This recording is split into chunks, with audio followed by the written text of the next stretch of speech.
സ്നേഹപിതാവായ നല്ല ദൈവമേ, അവിടുത്തെ പരിശുദ്ധ നാമം എന്നും എല്ലായിടത്തും മഹത്വപ്പെടട്ടെ. പിതാവേ, പരിശുദ്ധനായ നിൻ്റെ പുത്രൻ്റെ നാമത്തെ അടിയങ്ങളുടെ ജീവിതത്തിലും കുടുംബങ്ങളിലും സമൂഹത്തിലും നീ മഹത്വപ്പെടുത്തണമേ.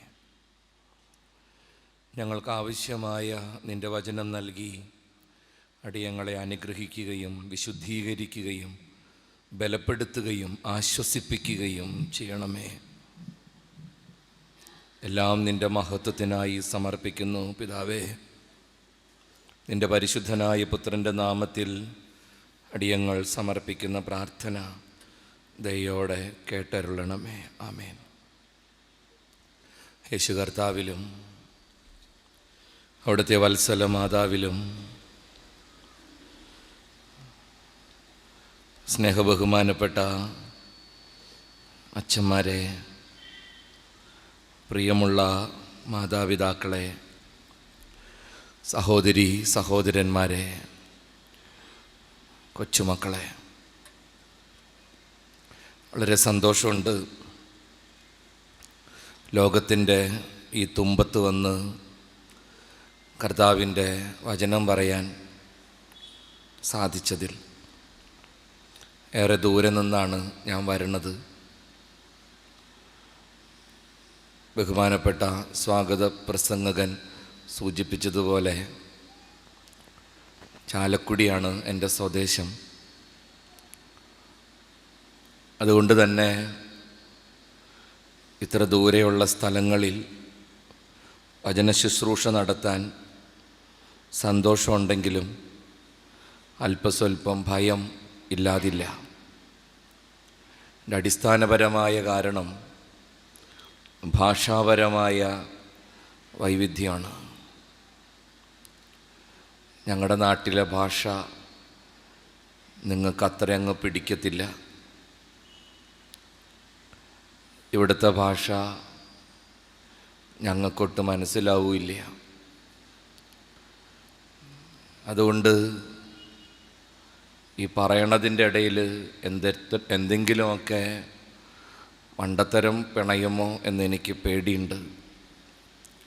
അങ്ങനെ എന്തെങ്കിലും സംഭവിച്ചാൽ വയസ്സായ ഒരച്ഛനല്ലേ എന്നോർത്ത് ക്ഷമിക്കണമെന്നാണ് ആദ്യം അപേക്ഷിക്കാനുള്ളത്. എൻ്റെ നാട്ടിലെ തെറി ഇവിടെ വളരെ നല്ല വാക്കാണ്. ഇവിടുത്തെ ഏറ്റവും മോശം വാക്ക് അവിടെ ആൾക്കാരെ സംബോധന ചെയ്യുന്ന വാക്കാണ്. അതുകൊണ്ട് ഞാൻ അപകടം മണക്കണു, കുറ്റപ്പെടുത്തരുതെന്ന് അപേക്ഷിക്കുന്നു. മനോഹരമാണ് ഈ സന്ധ്യ. 8,000 പേർക്ക് കത്തയച്ചിട്ട് വിവാഹവിരുന്നിന് ക്ഷണിക്കപ്പെട്ടവർ വരാത്തതിൻ്റെ പരിഭവം ആതിഥേയൻ പങ്കുവയ്ക്കുന്നത് ഞാൻ കേട്ട്. ശമ്പട തമ്പുരാൻ പറഞ്ഞിട്ടുള്ളൊരു ഡയലോഗുണ്ട്: വിളിക്കപ്പെട്ടവർ ഏറെയുണ്ടെങ്കിലും തിരഞ്ഞെടുക്കപ്പെട്ടവർ ചുരുക്കമാണ്. വിളിക്കപ്പെട്ടവർ ഏറെയുണ്ടെങ്കിലും തിരഞ്ഞെടുക്കപ്പെട്ടവർ ചുരുക്കമാണ്. ദൈവത്തിൻ്റെ പദ്ധതികളെ നമ്മൾ തിരിച്ചറിയുക. അവനിഷ്ടമുള്ളവരെ അവൻ ഒരുമിച്ച് കൂട്ടും. അവന് പ്രിയപ്പെട്ടവരെ അവൻ ചേർത്ത് നിർത്തും. അതുകൊണ്ടാണ് ഈ കെട്ടകാലത്തെക്കുറിച്ച് തമ്പുരാൻ പറഞ്ഞത്: മനുഷ്യപുത്രൻ വരുമ്പോൾ ഭൂമിയിൽ വിശ്വാസം കണ്ടെത്തുമോ? വളരെ കുറച്ച് പേരെ ഉണ്ടാവുള്ളൂ എന്നാണ് ബൈബിള് പറയണത്. അതിൽ പെടാൻ കൃപ തരണേയെന്ന് ഉള്ളുരുകി പ്രാർത്ഥിക്കാം. മിഷനറിമാരെക്കുറിച്ച് കുറേ ഞാൻ കേട്ടു. പൂർവസൂരികളായ കർത്താവിൻ്റെ പ്രിയപ്പെട്ടവർ മനോഹരമായി വിതച്ച വിത്താണ് നാം കൊയ്തുകൊണ്ടിരിക്കുന്നതെന്ന് നമ്മെ ഓർമ്മപ്പെടുത്തുന്ന ഒരു ദിവസം കൂടിയാണത്രേ ഇത്. അങ്ങനെ കസേരയിലിരിക്കുമ്പോൾ വർഗ ജാതി വെറിയന്മാർ കത്തിച്ച് കളഞ്ഞ ഗ്രഹംസ്റ്റൈനെയും മക്കളെയൊക്കെ ഞാൻ ഓർത്ത് എത്രയോ മക്കൾ കർത്താവിൻ്റെ സുവിശേഷത്തിന് വേണ്ടി ഇന്നും ലോകത്ത് പീഡിപ്പിക്കപ്പെടുന്നു, വധിക്കപ്പെടുന്നു. അവരെയൊക്കെ നമ്മുടെ പ്രാർത്ഥനകളിൽ ഓർത്ത് ലോകമെങ്ങും പോയി സുവിശേഷം പറയാൻ പറ്റിയില്ലെങ്കിലും കർത്താവേ 30 വെള്ളിക്ക് നിന്നെ ഒറ്റാണ്ടിരിക്കാനുള്ള കൃപയെങ്കിലും തരണേന്ന് നമുക്ക് ആത്മാർത്ഥമായിട്ട് പ്രാർത്ഥിക്കാം.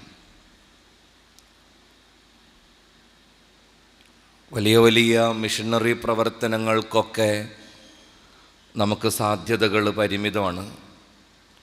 പക്ഷെ ആയിരിക്കുന്ന ഇടങ്ങളിൽ ഇതുപോലുള്ള വേദികളിൽ അല്പം ത്യാഗം സഹിച്ചിട്ടായാലും എൻ്റെ കർത്താവിൻ്റെ സുവിശേഷത്തെ സാക്ഷിക്കാനുള്ള വലിയ നിയോഗത്തെ നമ്മളൊരിക്കലും മറന്നു കളയരുത്. ഒരു നാട്ടിൽ ഒരു മനുഷ്യൻ വാടകയ്ക്ക് താമസിക്കാൻ പോയി എന്ന് കേട്ടിട്ടുണ്ട്. എവിടെയോ വായിച്ച ഒരു കഥയാണ്. ഒരു മനുഷ്യനൊരു നാട്ടിൽ വാടകയ്ക്ക് താമസിച്ച് ഒരു കൊച്ചു ഗ്രാമം. ഒരു ദിവസം അയാൾ ഒരു പ്രൈവറ്റ് ബസ്സിൽ കയറി. കണ്ടക്ടർ വന്നപ്പോൾ ടിക്കറ്റ് എടുക്കാൻ പണം കൊടുത്തു. ടിക്കറ്റ് കൊടുത്ത കണ്ടക്ടർ പണത്തിൻ്റെ ബാക്കി അയാളുടെ കയ്യിലേൽപ്പിച്ച്. കയ്യിൽ കിട്ടിയ പണം എണ്ണി നോക്കിയപ്പോൾ 50 പൈസ കൂടുതലുണ്ട്. ഇയാൾക്കാകെ ടെൻഷനായി. 50 പൈസ കൂടുതലുണ്ട്. അയാളിരുന്ന് ആലോചിച്ച് എന്തു ചെയ്യും ഈ 50 പൈസ? നമ്മളാണെങ്കിൽ എന്തു ചെയ്യുമെന്ന് നമുക്കറിയാലോ. നമ്മുടെ ബാല്യത്തിലെ ഏറ്റവും വലിയ കൗതുകം കണ്ടക്ടറെ പറ്റിച്ച് 50 രൂപ 50 പൈസ പോക്കറ്റിലിടുന്നതായിരുന്നു. അതായിരുന്നു ഏറ്റവും വലിയ സാഹസകൃത്യം. കണ്ടക്ടർ പൊട്ടൻ, കണക്കറിയാത്തവൻ 50 പൈസ ആ മണ്ണുണ്ണി എനിക്ക് കൂടുതൽ തന്നു. അത് വിദഗ്ധമായി ഒളിപ്പിച്ച് വെച്ച് പല്ലൊട്ടി മിഠായി മേടിച്ച് ചവച്ച് നമ്മൾ കൂട്ടുകാരോട് വീരവാദം പറയും. അതാണ് നമ്മുടെ സ്വഭാവം. ഈ പാവം മനുഷ്യൻ ബസ്സിലിരുന്ന് ഉരുകാൻ തുടങ്ങിയെന്നാണ് പറയണേ. ദൈവമേ എന്തു ചെയ്യും ഈ 50 പൈസ? തിരിച്ചു കൊടുത്താൽ ഒരുപക്ഷെ അഹങ്കാരിയാണെന്ന് കണ്ടക്ടർ പറയും. അയാളെങ്ങാനും അറിഞ്ഞിട്ട് തന്നതാണെങ്കിൽ 50 പൈസയ്ക്ക് താൻ കള്ളനാവും. കൊടുക്കണ സമയത്ത് ഇത്രയൊന്നും പുണ്യാളനാവണ്ടെന്നും പറഞ്ഞ് പരിഹസിച്ച മറ്റുള്ളവരുടെ മുമ്പിൽ നാണം കെടും. ഈ പാവം 50 പൈസയും കയ്യിൽ പിടിച്ച് വല്ലാണ്ട് ഉരുകി ബസ്സിലിരുന്ന്. എന്തായാലും ഇറങ്ങാൻ നേരത്ത് രണ്ടും കൽപ്പിച്ച് 50 പൈസ എടുത്ത് കണ്ടക്ടറുടെ കയ്യിൽ കൊടുത്ത്, സാറേ ബാക്കി വന്നപ്പോൾ 50 പൈസ കൂടുതലുണ്ടായിരുന്നു. കണ്ടക്ടർ അയാളോട് പറഞ്ഞെന്നാ പറയണേ, ഈ നാട്ടിൽ ഒരു ക്രിസ്ത്യാനി വാടകയ്ക്ക് താമസിക്കാൻ വന്നിട്ടുണ്ടെന്ന് കേട്ടായിരുന്നു. തന്നെ കണ്ടപ്പോൾ ഒരു സംശയം തോന്നി. ടെസ്റ്റ് അടിക്കാൻ വേണ്ടി 50 പൈസ കൂടുതൽ എന്താണ്?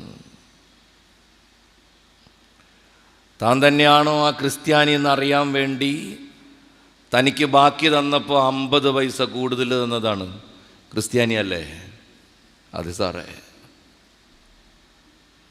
ബസ്സിൽ നിന്ന് പുറത്തേക്ക് ഇറങ്ങി ബസ് സ്റ്റോപ്പിൻ്റെ ഇരുമ്പിൻ്റെ കാലിൽ രണ്ട് കൈയും കൊണ്ട് അമർത്തി പിടിച്ച് തലയടിച്ച് അയാൾ നിലവിളിച്ചെന്ന് പറയണേ, കർത്താവേ, ആ 50 പൈസ തിരിച്ചു കൊടുക്കാൻ നീ തന്ന പ്രചോദനം ഉണ്ടല്ലോ, കോടി കോടി സ്തോത്രം. ഇല്ലെങ്കിൽ 50 പൈസയ്ക്ക് നിന്നെ ഞാൻ ഒറ്റിയനെ. മിഷണറിമാരെ ഓർക്കണ ദിവസം. ദൂരെ ദൂരെ പോയി വചനം പറയാനൊന്നും നമുക്ക് കെൽപ്പില്ലായിരിക്കാം. പക്ഷെ ആയിരിക്കുന്ന കൊച്ചു വട്ടത്തിൽ എൻ്റെ ദൈവത്തെ സാക്ഷിപ്പാൻ, എൻ്റെ കർത്താവിൻ്റെ സുവിശേഷത്തിന് ജീവിതം കൊണ്ട് വ്യാഖ്യാനം എഴുതാൻ ഒരു കൃപ തരണേന്ന് കർത്താവിനോട് പ്രാർത്ഥിക്കണം. You are the 5th Bible എന്ന് പറയാറുണ്ട്, 5th ഗോസ്പൽ. ബൈബിളിൽ 4 സുവിശേഷങ്ങൾ. 5-ാമത്തെ സുവിശേഷം നീയാണത്രേ. നിന്നെ കണ്ടിട്ടാണ് മറ്റുള്ളവർ ക്രിസ്തുവിനെ അറിയുന്നത്. അതാണ് മിഷൻ പ്രവർത്തനം. നിൻ്റെ സഹോദരൻ ഒരുപക്ഷെ ബൈബിള് വായിക്കാൻ കഴിവില്ലായിരിക്കാം. നിൻ്റെ സഹോദരൻ ഒരുപക്ഷെ ക്രിസ്തുവിനെക്കുറിച്ച് കേൾക്കാൻ സാധ്യതകളില്ലായിരിക്കാം. നീയാണ് ചില മനുഷ്യർ വായിക്കാനിടയുള്ള ഏക ബൈബിളെന്ന് വല്ലപ്പോഴും ഓർക്കുന്നത് നല്ലതാണ്. ഹല്ലേലൂയ. അവർക്ക് പറയാമോ? Hallelujah, hallelujah, hallelujah, hallelujah. നാം വായിച്ചു കേട്ട വചനഭാഗത്തെക്കുറിച്ച് പുറപ്പാട് ഗ്രന്ഥം 33-ാം അധ്യായം 15, 16, 17 തിരുവചനങ്ങൾ. അച്ഛനോട് ക്ഷമിക്കണം, അച്ഛൻ വായിക്കുന്ന ബൈബിൾ നിങ്ങൾ ഉപയോഗിക്കുന്ന ബൈബിളിൽ നിന്ന് വ്യത്യസ്തമാണ് ഭാഷാപരമായി. അതുകൊണ്ട് ഞാൻ വായിക്കുമ്പോൾ അസ്വസ്ഥത അരുതേ. എനിക്ക് പരിചയമുള്ള ബൈബിളാണ് ഞാൻ വായിക്കുന്നത്. പുറപ്പാട് ഗ്രന്ഥം 33-ാം അധ്യായം 15, 16, 17 വചനം. മോശ കർത്താവിനോട് പറഞ്ഞ്, അങ്ങ് ഞങ്ങളോടുകൂടെ വരികയില്ലെങ്കിൽ ഞങ്ങളെ ഇവിടെ നിന്ന് പറഞ്ഞയക്കരുത്. നിങ്ങളുടെ കയ്യിലുള്ള സത്യവേദ പുസ്തകം വായിച്ചു നോക്കുക. അച്ഛൻ ഈ പറയണത് തന്നെയാണ് അതിൻ്റെ അർത്ഥം. മോശ പറഞ്ഞ്, അങ്ങ് ഞങ്ങളോട്, ആ ബൈബിളിൽ തിരുസാന്നിധ്യം, അങ്ങ് ഞങ്ങളോട് കൂടെ വരികയില്ലെങ്കിൽ ഞങ്ങളെ ഇവിടെ നിന്ന് പറഞ്ഞയക്കരുത്, അവിടെ പുറപ്പെടുവിക്കരുത്. അങ്ങ് പോരുന്നില്ലെങ്കിൽ അങ്ങ് എന്നിലും അങ്ങയുടെ ജനത്തിലും സംപ്രീതനാണെന്ന് എങ്ങനെ വെളിപ്പെടും? അങ്ങ് പോരുന്നില്ലെങ്കിൽ അങ്ങ് എന്നിലും അങ്ങയുടെ ജനത്തിലും സംപ്രീതനാണെന്ന് എങ്ങനെ വെളിപ്പെടും? അങ്ങ് ഞങ്ങളോട് കൂടെ വരികയാണെങ്കിൽ, യാത്ര ചെയ്യുമെങ്കിൽ, ഞാനും അങ്ങയുടെ ജനവും ഭൂമുഖത്തുള്ള സകല ജനതകളിലും നിന്ന് വ്യത്യസ്തരായിരിക്കും. ഹല്ലേലൂയ. 3 വാചകമാണ് മോശ കർത്താവിനോട് പറയണത്.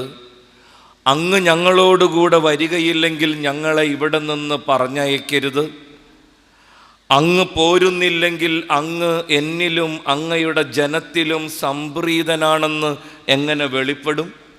അങ്ങ് ഞങ്ങളോടുകൂടെ യാത്ര ചെയ്യുമെങ്കിൽ ഞാനും അങ്ങയുടെ ജനവും ഭൂമുഖത്തുള്ള സകല ജനതകളിലും നിന്ന് വ്യത്യസ്തരായിരിക്കും. പ്രിയമുള്ളവരെ, സത്യവേദ പുസ്തകത്തിലെ മോശയെ നമുക്ക് നല്ല പരിചയമുണ്ട്. പഴയ നിയമത്തിലെ മോശ. എന്നോട് വിരോധമരുത്. അച്ഛനെ സംബന്ധിച്ചിടത്തോളം സുവിശേഷത്തിലെ മോശ ലോക തരികടയാണ്. 100 കുറവുകളും പോരായ്മകളുമുള്ളവനാണ് മോശ. ദൈവത്തിൻ്റെ തെരഞ്ഞെടുപ്പ് എല്ലാ കാലത്തും അങ്ങനെ തന്നെയായിരുന്നു. ലോകദൃഷ്ട്യാ നിസ്സാരങ്ങളായവയെ, അവഗണിക്കപ്പെട്ടവയെ, ഇല്ലായ്മയെ തന്നെ തിരഞ്ഞെടുക്കുന്ന ദൈവത്തിൻ്റെ വിളിയുടെ മഹത്വം പൗലോസ് അപ്പോസ്തലൻ ഗംഭീരമായിട്ട് എഴുതും. നിങ്ങളിൽ ബുദ്ധിമാന്മാർ അധികമില്ല, ശക്തരും കുലീനരും അധികമില്ല, ശക്തമായവയെ ലജ്ജിപ്പിക്കുവാൻ ലോകദൃഷ്ട്യ അശക്തങ്ങളായവയെ ദൈവം തിരഞ്ഞെടുത്ത്.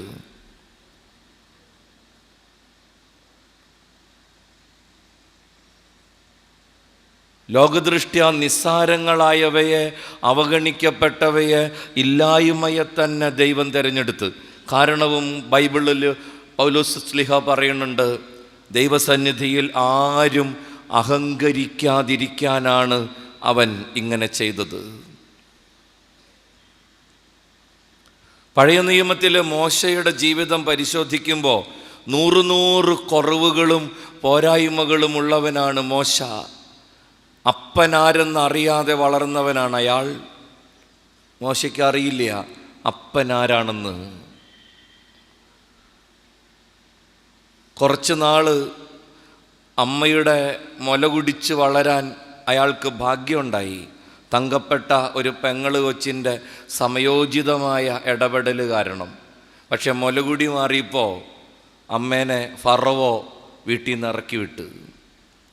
പിന്നെ അങ്ങോട്ട് ഫറവോയുടെ മോനായിട്ടാണ് അയാൾ വളർന്നത്. അപ്പനാരാണെന്ന് അയാൾക്കറിയില്ല.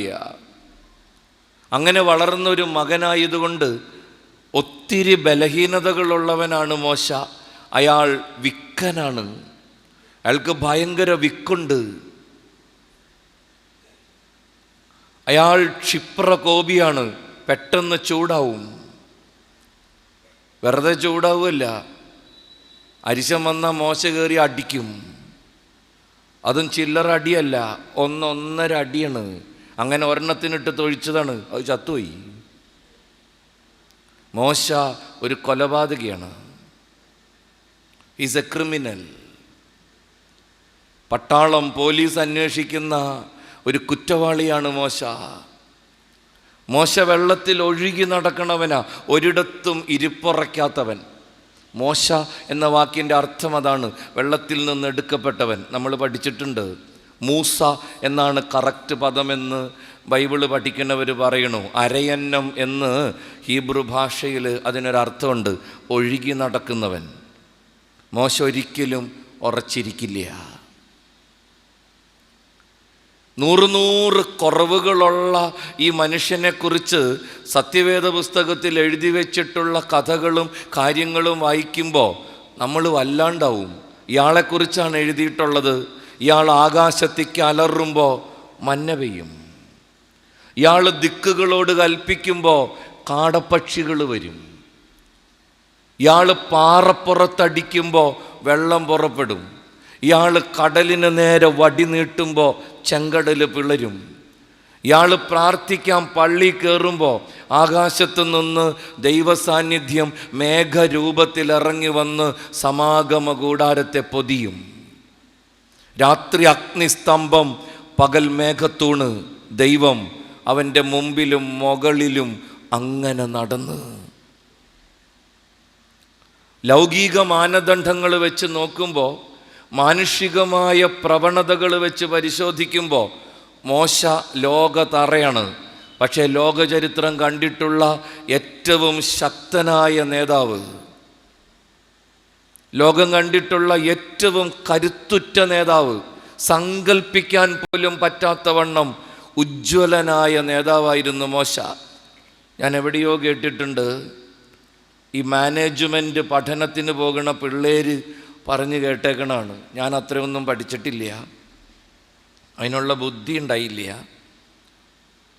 മാനേജ്മെൻറ്റൊക്കെ പഠിക്കുന്ന പിള്ളേരുണ്ടല്ലോ, business management, hotel management, financial management, അങ്ങനെ പല പല മാനേജ്മെൻറ്റ് പഠനങ്ങളുണ്ട്. പണ്ടെങ്ങോ ഒരു മാനേജ്മെൻറ്റ് പഠനത്തിന് ചേർന്നവൻ എൻ്റെ അടുത്ത് വന്ന് പറഞ്ഞു, അച്ഛാ ആദ്യത്തെ ക്ലാസ്സിൽ അധ്യാപകൻ പറഞ്ഞ ഡയലോഗ് അതാണ്. എന്താണ്? If you want to study management, look at the Moses of the Old Testament. Management എന്താണെന്ന് അറിയണമെങ്കിൽ പഴയ നിയമത്തിലെ മോശയെ കണ്ടുപഠിക്കണം. ലോകം കണ്ട ഏറ്റവും വലിയ മാനേജറാണ് അയാൾ. 1-2 ആളെ കൊണ്ടല്ല മോശ നടന്നത്. ബൈബിളിൽ പല സ്ഥലത്ത് പല കണക്കാണ്. ഒരു സ്ഥലത്ത് പറയണത് 6 ലക്ഷം പുരുഷന്മാരുണ്ടായി എന്നാണ്. 6 ലക്ഷം പുരുഷന്മാർ. 6 ലക്ഷം പുരുഷന്മാരുണ്ടെങ്കിൽ എന്തോരം സ്ത്രീകളുണ്ടാവും എന്ന് ആലോചിച്ച് നോക്ക്. ഇപ്പം ഇവിടെ തന്നെ കണക്കെടുത്ത് നോക്കിയാൽ മതി. എങ്ങനെ പോയാലും 2-3 ഇരട്ടി സ്ത്രീകളുണ്ടാവും. അപ്പം നേരെ കിടക്കണ് 18 ലക്ഷം സ്ത്രീകൾ.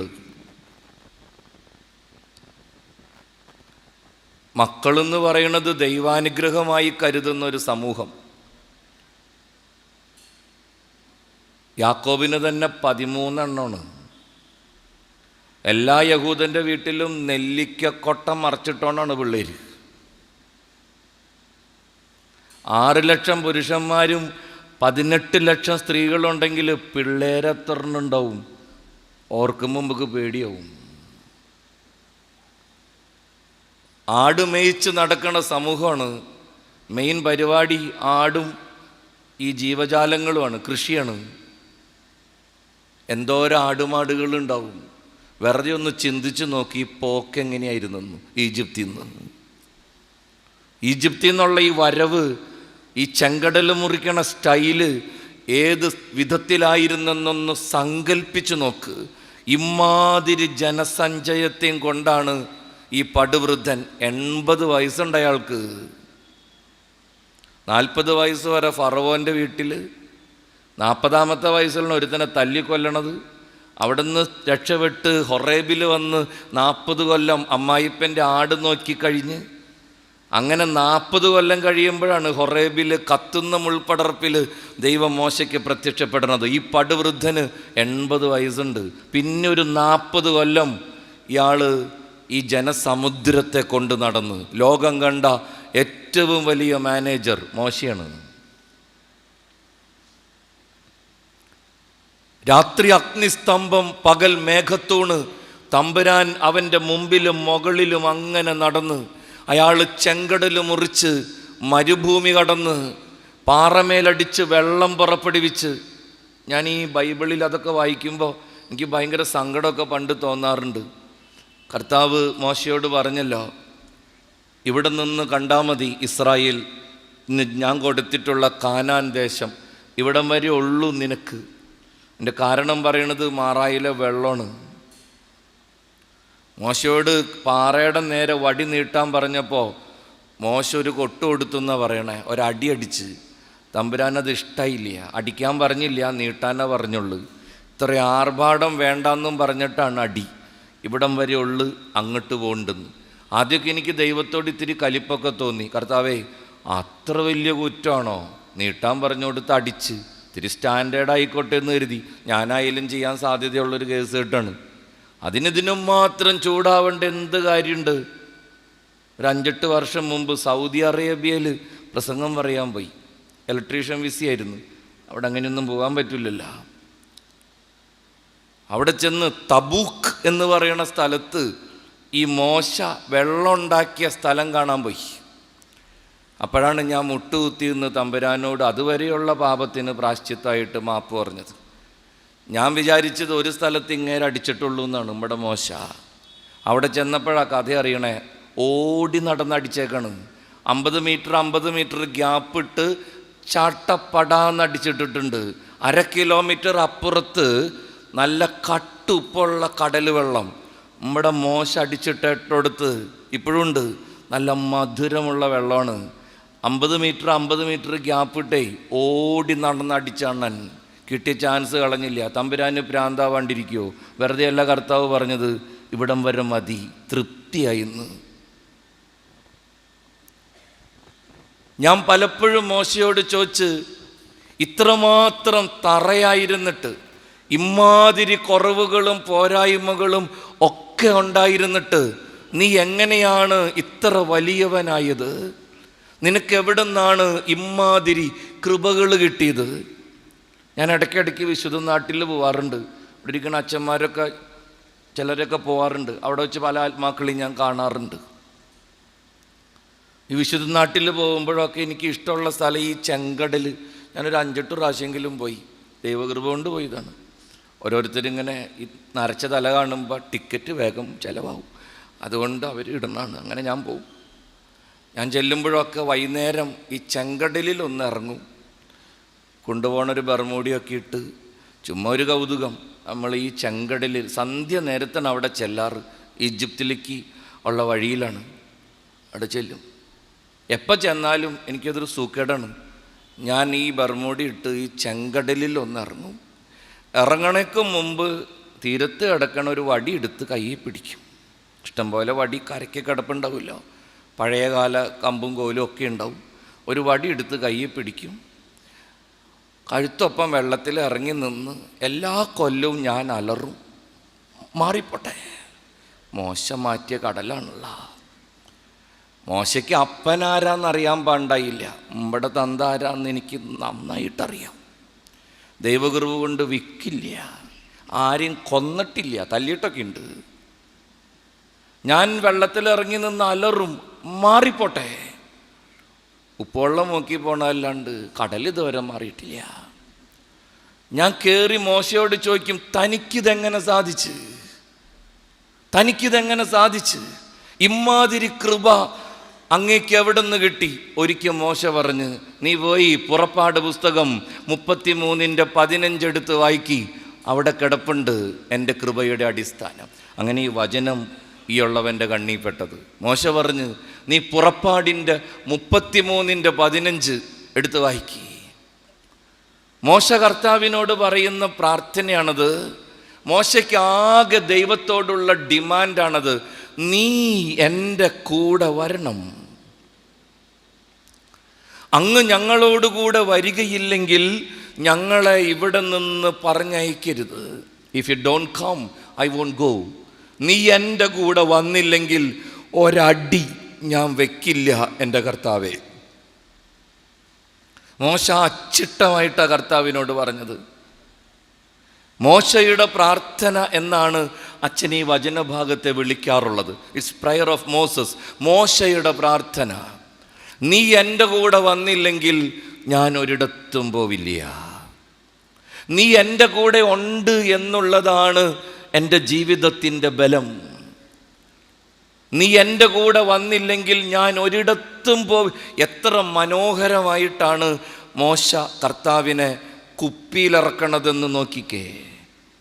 എത്ര വിദഗ്ധമായിട്ടാണ് മോശ ട്രാപ്പ് ഉണ്ടാക്കുന്നത് കർത്താവിന്. മോശ പറയും, അങ്ങ് ഞങ്ങളോട് കൂടെ വരികയില്ലെങ്കിൽ ഞങ്ങളിവിടുന്ന് പറഞ്ഞയക്കരുത്.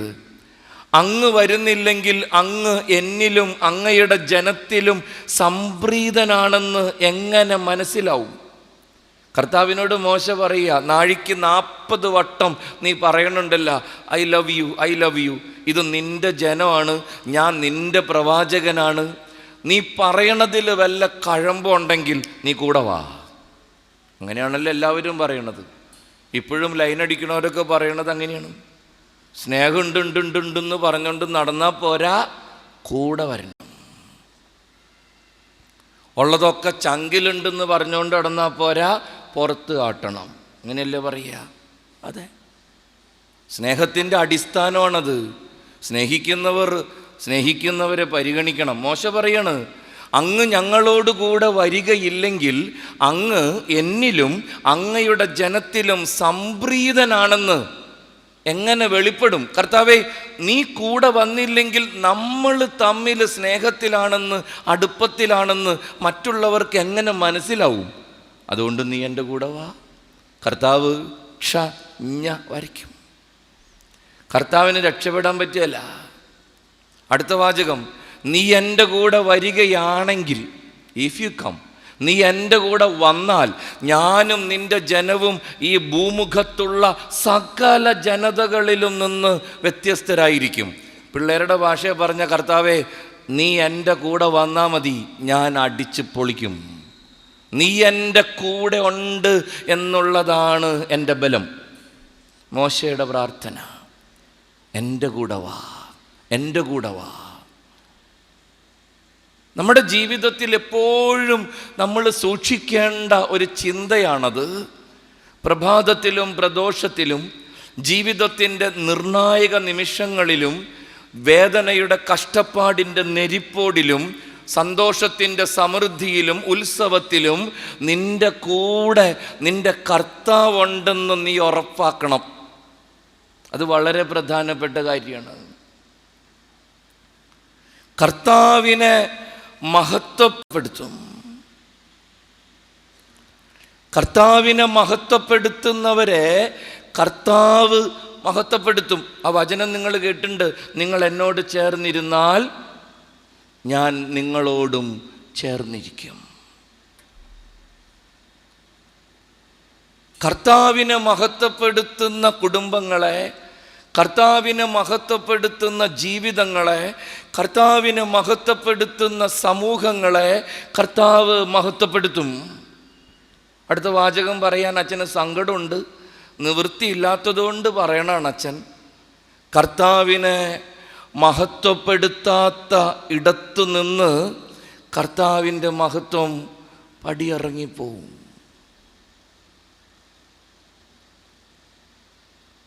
കർത്താവിന് നീ കൊടുക്കണ വിലയെന്തെന്ന് നീ ചിന്തിച്ചു നോക്കണം. നിന്റെ കുടുംബത്തിലും നിന്റെ വ്യക്തി ജീവിതത്തിലും അവൻ എത്രമാത്രം മഹത്വപ്പെടുന്നുണ്ടെന്ന് ധ്യാനിക്കണം. നിന്റെ ആത്മീയവും ഭൗതികവുമായ വ്യാപാരങ്ങളിൽ എന്തുമാത്രം നിന്റെ ദൈവം സംതൃപ്തനാണെന്ന് കർത്താവിനോട് നീ ചോദിച്ചറിയണം.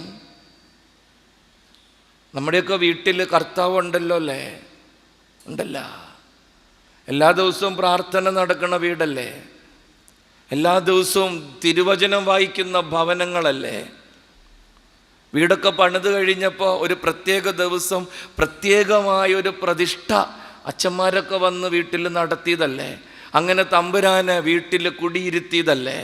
കാലം കുറേ ആയിട്ടുണ്ടാവും ഈ പരിപാടിയൊക്കെ കഴിഞ്ഞിട്ട്. ഇന്ന് ഇപ്പം നാല് ദിവസം മറ്റായെന്ന് തോന്നുന്നു ധ്യാനം തുടങ്ങിയിട്ട്, കൺവെൻഷൻ. ഒരു ചെറിയ ഹോംവർക്ക് തരാം ഞാൻ.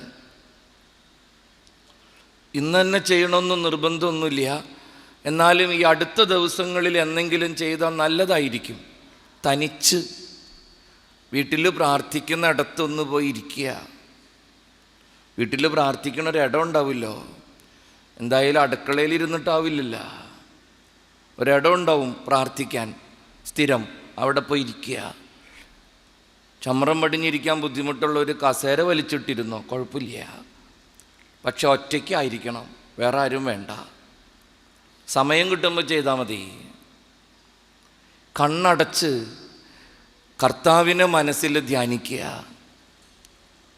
എന്നിട്ട് എല്ലാ മക്കളും കർത്താവിനോട് ചോദിക്കണം, എന്താന്നോ? കർത്താവേ സുഖാണ. വളരെ സിമ്പിൾ ഹോംവർക്ക് കേട്ടോ, ഒരു ബുദ്ധിമുട്ടില്ലാത്ത കാര്യമാണ് മഞ്ഞളിച്ചൻ പറയണേ. വീട്ടിൽ പ്രാർത്ഥിക്കുന്നിടത്തൊരു കസേര വലിച്ചിട്ടിരുന്ന് കണ്ണടച്ച് പിടിച്ച് നിന്റെ വീട്ടിലുണ്ടെന്ന് നിനക്ക് ഉറപ്പുള്ള നിന്റെ കർത്താവിനോട് നീ ചോദിക്കണം. ചോദിക്കേണ്ട ചോദ്യം ഇതാണ്, കർത്താവേ സുഖാണ? എങ്ങനെയുണ്ട് എൻ്റെ വീട്ടിലിരുന്നിട്ട്? ഹാപ്പിയാണോ? സന്തോഷമായിട്ടാണോ നീ എൻ്റെ വീട്ടിലിരിക്കണത്? അതോ നിവൃത്തിയേടുകൊണ്ടാണ്? എൻ്റെ പ്രാർത്ഥനയും സ്വഭാവമൊക്കെ കാണുമ്പോൾ നിനക്ക് വല്ലപ്പോഴും ഓട്ടോറിക്ഷ വിളിച്ച് പോകണമെന്ന് തോന്നിയിട്ടുണ്ടാ?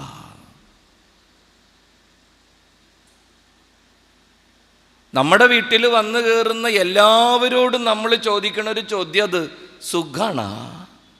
സുഖാണ? സുഖ ആരോടാ ചോദിക്കാത്തേ? കറണ്ട് ബില്ല് എഴുതാൻ ലൈൻമാൻ വരുമ്പോൾ ചോദിക്കും, ചേട്ടാ സുഖാണോ? കാര്യം പള്ളയ്ക്ക് കത്തിയായിട്ടാണ് അയാൾ വരുന്നത്. എന്നാലും മനുഷ്യപ്പറ്റുള്ളവർ ചോദിക്കും, ചേട്ടാ സുഖാണോ? വെള്ളം വേണം കുടിക്കാൻ, ചൂടുള്ള കാലമല്ലേ. പോസ്റ്റ്മാൻ വരുമ്പോൾ ചോദിക്കും, ചേട്ടാ സുഖാണോ?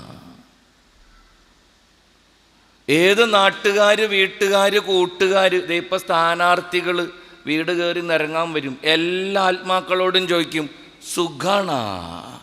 സുഖാണ്. ആരോടെ? പിച്ചക്കാർ വരുമ്പോൾ അവരെ ചോദിക്കും, കുറേ നാളായില്ലോ ചേട്ടാ കണ്ടിട്ട്, കൊറോണ കാലമൊക്കെ എങ്ങനെയുണ്ടായിരുന്നു? സുഖാണ? വീട്ടിൽ വരണ സകലമാന മനുഷ്യരോടും ചോദിച്ചറിയുന്നൊരു കാര്യം അത്, സുഖാണ? എത്ര നാളായി നിന്റെ ദൈവം നിന്റെ കൂടെ പാർക്കാൻ തുടങ്ങിയിട്ട്?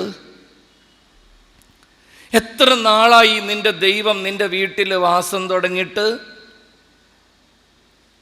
കുടുംബ പ്രതിഷ്ഠ കഴിഞ്ഞ് ഇത്ര വർഷങ്ങളായി ഒരു പ്രാവശ്യമെങ്കിലും നിന്റെ ദൈവത്തോട് നീ ചോദിച്ചിട്ടുണ്ടാ, ദൈവമേ എൻ്റെ വീട്ടിലെങ്ങനെയുണ്ട്? സുഖാണ? നീ ഹാപ്പിയാണോ? സന്തോഷമായിട്ടാണോ നീ എൻ്റെ വീട്ടിലിരിക്കണത്? അതൊന്ന് വൃത്തിയേടുകൊണ്ടാണ്. കർത്താവിനെ മഹത്വപ്പെടുത്തുന്ന കുടുംബങ്ങളെ കർത്താവ് മഹത്വപ്പെടുത്തും. കർത്താവിനെ മഹത്വപ്പെടുത്താത്തിടത്തു നിന്ന് കർത്താവിൻ്റെ മഹത്വം പടിയിറങ്ങിപ്പോവും. ഞായറാഴ്ച ദിവസം ശുശ്രൂഷയുണ്ട് അല്ലേ? ഞായറാഴ്ച ശുശ്രൂഷയുണ്ട്.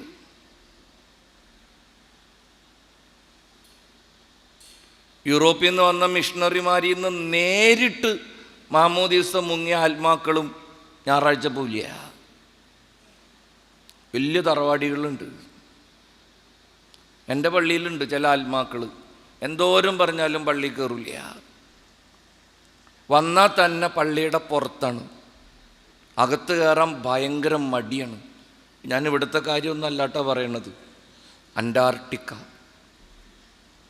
അവിടെയാണ് എൻ്റെ പള്ളി. പള്ളി കയറില്ല. എന്തോരം പറഞ്ഞാലും കയറില്ല. എന്തോരം പറഞ്ഞാലും വരില്ല ചില ആത്മാക്കൾ. ഇപ്പം ഞാൻ ചെയ്യുന്ന പരിപാടി കുർബാനയുടെ ഇടയിൽ, ഈ ബലിയർപ്പണത്തിൻ്റെ ഇടയിൽ ഞാൻ പറഞ്ഞിട്ടുണ്ട് എൻ്റെ ആത്മാക്കളോട്, വികാരിയച്ഛൻ കണ്ണാട ഊരണ കണ്ട പ്രാന്തായിട്ട് ഊരണതാന്ന് വിചാരിച്ചോളൂ. ഇങ്ങനെ പറഞ്ഞ് പഠിപ്പിച്ചേക്കണത്.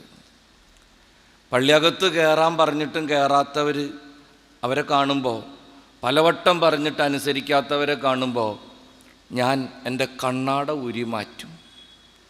പിന്നെ ആരെയും കാണണ്ടില്ല. കുറേ ചുമപ്പ, മഞ്ഞ, നീല, പച്ച അവിടെ ഇവിടെയൊക്കെ നിൽപ്പുണ്ട്. ഏതവൻ എവിടത്തവൻ ആർക്കറിയാം. ഞാൻ പറയും കർത്താവും കണ്ണാട ഊരുട്ടാ. തമ്പുരാനും മുഖം തിരിക്കും. കർത്താവും ഗൗനിക്കില്ലേ നമ്മളെ? കുടുംബയോഗങ്ങൾക്ക് വരാത്തവരുടെ വീട്ടിൽ കുടുംബയോഗത്തിന് പോകുമ്പോൾ നമുക്കിത്തിരി ബുദ്ധിമുട്ടില്ലേ? ഇല്ലേ? ഉണ്ടല്ല. പള്ളിയോട് ഒരിക്കലും സഹകരിക്കാത്തവൻ്റെ കാര്യം വരുമ്പോൾ നമുക്കിത്തിരി കടുംപിടുത്തുണ്ട് ചങ്കിൽ. ഒരു ടെൻഷനാണ്, ഒരു വിഷമാണ്. കാരണം അവൻ കർത്താവിനെ പരിഗണിക്കണില്ല, അവൻ സഭയെ ബഹുമാനിക്കണില്ല, അവൻ കൂട്ടായ്മയെ ഗൗനിക്കണില്ല. എൻ്റെ ഇടവകയിലുണ്ട് ഈ കുടുംബ കൂട്ടായ്മകൾ 10-22 എണ്ണമുണ്ട്. ഞാനൊരിക്കൽ എൻ്റെ ഒരു കാപ്പിക്ക് കടി എന്നൊക്കെ പറഞ്ഞ് നിങ്ങൾക്ക് മനസ്സിലാവുമോ? പലഹാരം അവിടെ അങ്ങനെയൊക്കെ ഉണ്ട്. മുട്ട പപ്സാണ് സ്ഥിരം. ഞാൻ ചോദിച്ചു എന്നതായിരുന്നു കാപ്പിക്ക് കടിയൊന്നും എനിക്കറിയാൻ പാടില്ല. അപ്പം ഞാൻ ചോദിച്ചു നീ ചായ കുടിച്ചില്ലേ? ചായ കുടിച്ച്. അപ്പം എന്താ ഭക്ഷണം ഭക്ഷണം ഞാൻ ചോദിച്ചു എന്ത് ചെയ്തു നീ? ഭക്ഷണം ഞാൻ കൊണ്ടുപോന്നു. എവിടേക്ക്? വീട്ടിലേക്ക്. അതെന്ത് ചെയ്യും? ഞാൻ തിന്നില്ല ചാ. അയാളൊരു വീട്ടിൽ നിന്നും തിന്നാറില്ല. ഓ, എന്നിട്ട് നീ എന്ത് ചെയ്തു? ഞാൻ ക്ലോസറ്റിലിട്ട് ഫ്ലഷ് അടിച്ച്.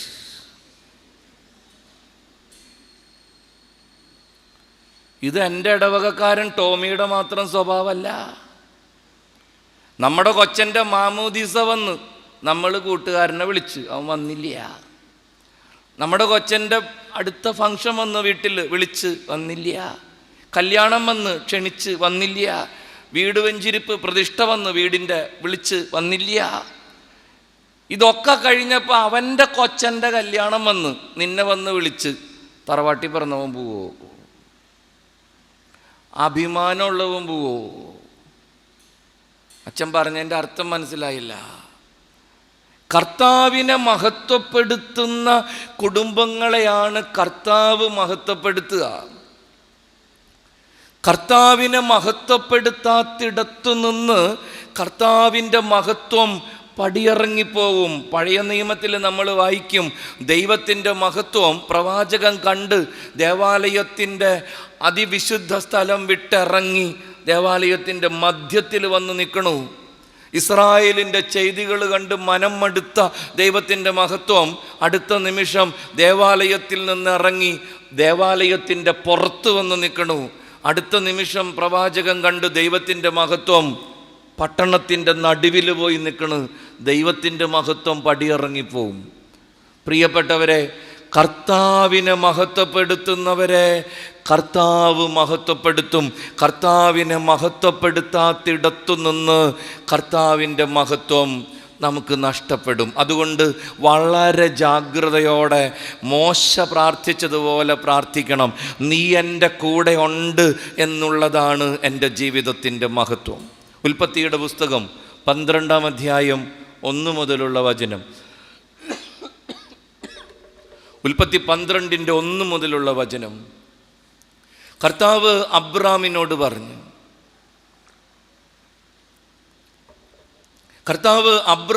പറഞ്ഞു, നീ നിന്റെ ദേശത്തെയും പിതൃഭവനത്തെയും സ്വന്തക്കാരെയും ബന്ധുക്കളെയും വിട്ട് ഞാൻ കാണിച്ചു തരുന്ന നാട്ടിലേക്ക് പോവുക. ഇങ്ങനെ ദൈവം പറഞ്ഞത്. അബ്രാം, നീ എല്ലാം ഉപേക്ഷിക്കണം. നീ നിന്റെ ദേശത്തെ ഉപേക്ഷിക്കണം, നീ നിന്റെ ബന്ധുക്കളെ ഉപേക്ഷിക്കണം, നീ നിന്റെ സ്വന്തക്കാരെ ഉപേക്ഷിക്കണം, നീ നിന്നെ തന്നെ ഉപേക്ഷിക്കണം. അതാണ് കർത്താവ് പറഞ്ഞതിൻ്റെ അർത്ഥം. അബ്രാം, നീ എല്ലാം ഉപേക്ഷിച്ച് നിന്റെ ദേശത്തെയും പിതൃഭവനത്തെയും സ്വന്തക്കാരെയും വിട്ട് ഞാൻ കാണിച്ചു തരുന്ന നാട്ടിലേക്ക് പോകണം.